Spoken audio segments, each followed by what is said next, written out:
It's our 4th year, a new theme tune. Did you like the music? Very sexy. We won't change our BBC Sports Personalities of the Year, though. Steve Bunce and Mike Costello. Buncey, your long campaign to get Calzaghe recognised finally bore fruit. Yeah, it did, but it did. It ripened and it blossomed and it dropped perfectly in Las Vegas. And I've got to tell everyone listening, the Sports Personality of the Year is not a fix. There were 14 or 15 of us in that morning, including Lennox Lewis and Mick Costello here, and I am telling you, no more than 10 seconds, 8 seconds, 9 seconds before Calzaghe's hand was raised did we know. It is genuine, and it was the best. I think it was the best contest on BBC Sport last year, if I'm honest with you. I'll tell you what, Mike, the great thing was, you know, watching that and watching them sitting there, Ricky and Joe, and then there's this nodding dog sitting behind them. And there he is. What can I do? I was translating for Lennox. Oh dear, it was a real gathering, wasn't it? The great and the good of boxing as well. It was. I mean, we had Ricky at the front, we had Joe at the front, we had Enzo Macquinelli there, and we had Lennox Lewis there. Now, short of maybe, I don't know, David Hay, that was just about as good as it's got for about the last... Frank Bruno, it's about as good as it's got for about the last 15 years. And when you think about the programme as a whole back here in London, what was happening in Las Vegas made up maybe at most 10 minutes of the whole show. So there was a lot of downtime. And I was at one stage standing in a group with Ricky Hatton, Joe Calzaghe, Lennox Lewis, the three of them talking boxing like only men who'd been where they've been could talk. And I remember saying to some friends, I guess it must be like talking to coal miners or deep sea divers or soldiers or people who do something that very few others do. And they were talking there. Sometimes it was almost coded language, if you know what I mean, about... Hatton was talking about boxing in Vegas, and he was saying to Joe Calzaghe, you've got to get here, Joe, you've got to get here. Man, when you get here and you see your name up in lights, you'll never, ever forget it. And there was loads of this going on all around what was actually being seen on TV. It was those little gatherings that Mike's talking about. As I say, we had a 3-hour show, or a 2-hour show rather, and so we were constantly being sort of pulled into these little groups. And I've got to tell you, now I'm not often lost for words. I don't think I spoke for that 2 hours, because why the hell would I say even one word when I had these three boxers in just talking non-stop and not drunk. Some people have said they were drunk. They were not drunk. We had 6 beers to go around. I had one, Mick had 2, and I think Lennox grabbed one, and who's to stop him? Ricky had the other one, and Ricky's mum had the 5th. Exactly. Ricky had a couple of beers as well, but he was absolutely crestfallen by what had happened. We saw there a broken man, and what came across to me, Mark, was looking at Ricky. I mean, he's a small man anyway. He's 10 stone, and standing next to Lennox Lewis, who was a heavyweight, Joe Calzaghe, super middleweight, 2.5 stone heavier.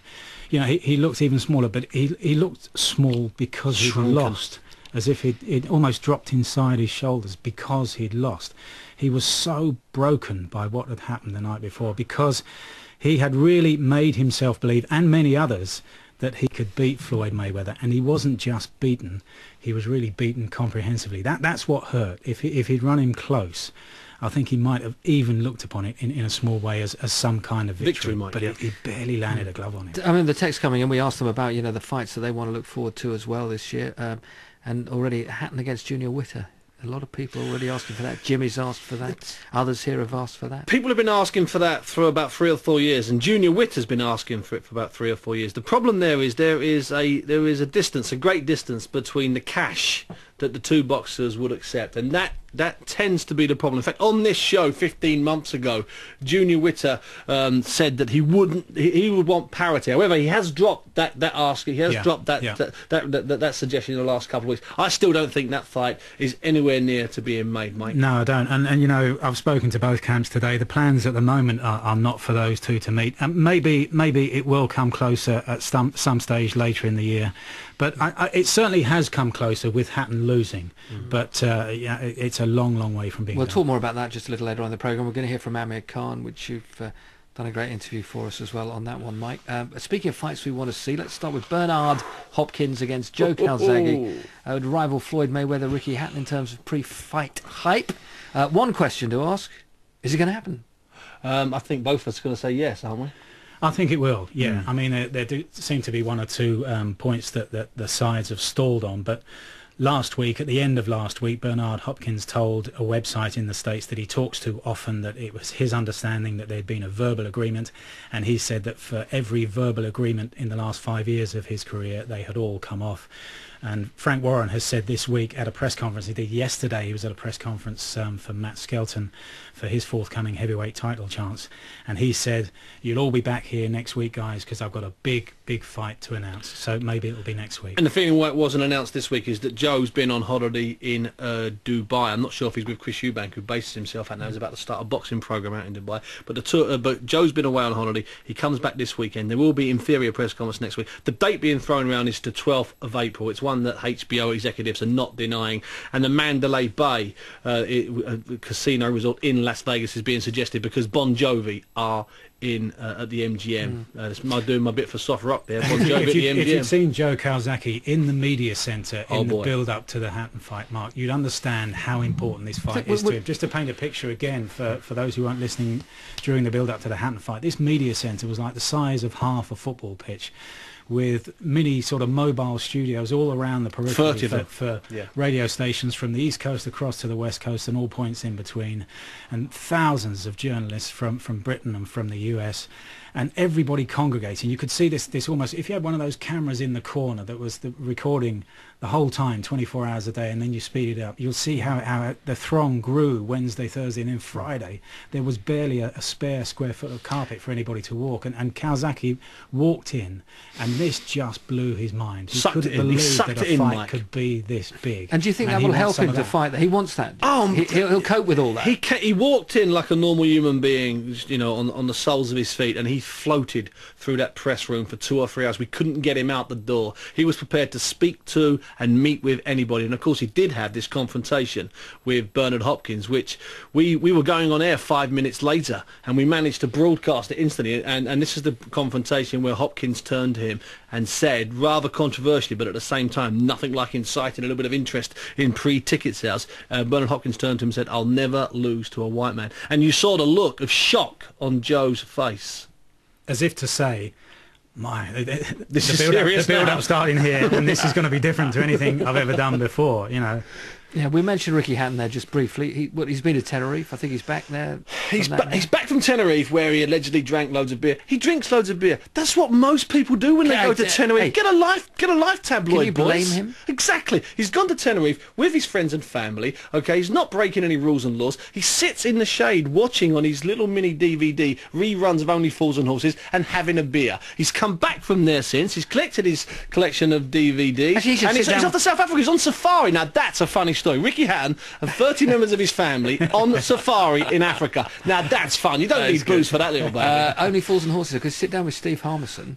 The two of them? Oh, two of them are going to watch the whole series together. No, Ricky's like a pain in the bum when he gets on Fools and Horses. He goes through each show, line by line. It drives you nuts. You have to make excuses. I tell you, Mayweather was so clever that a lot of Hatton's punches missed by as much as Harmison's first ball in the Ashes over in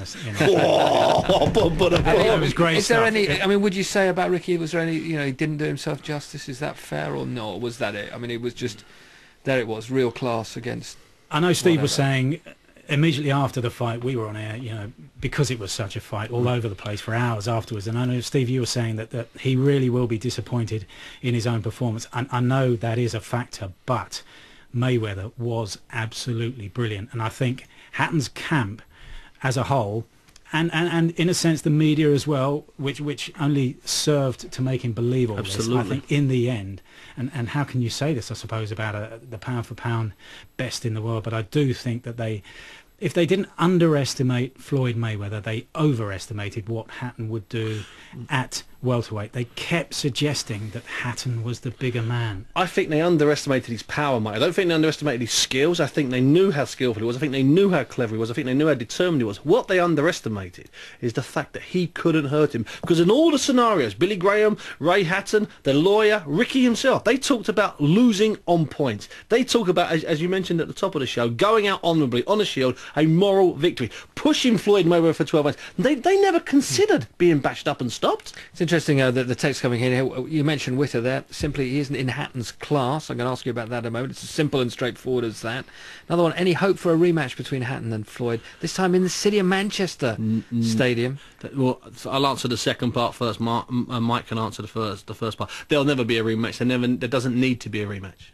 Well, if whoever it is texting thinks that there's a gulf in class, then, just refer back to what we were saying about how we saw and what we saw of Ricky Hatton on that morning after the fight. He's a broken man. Yeah, a lot of people saying here as well,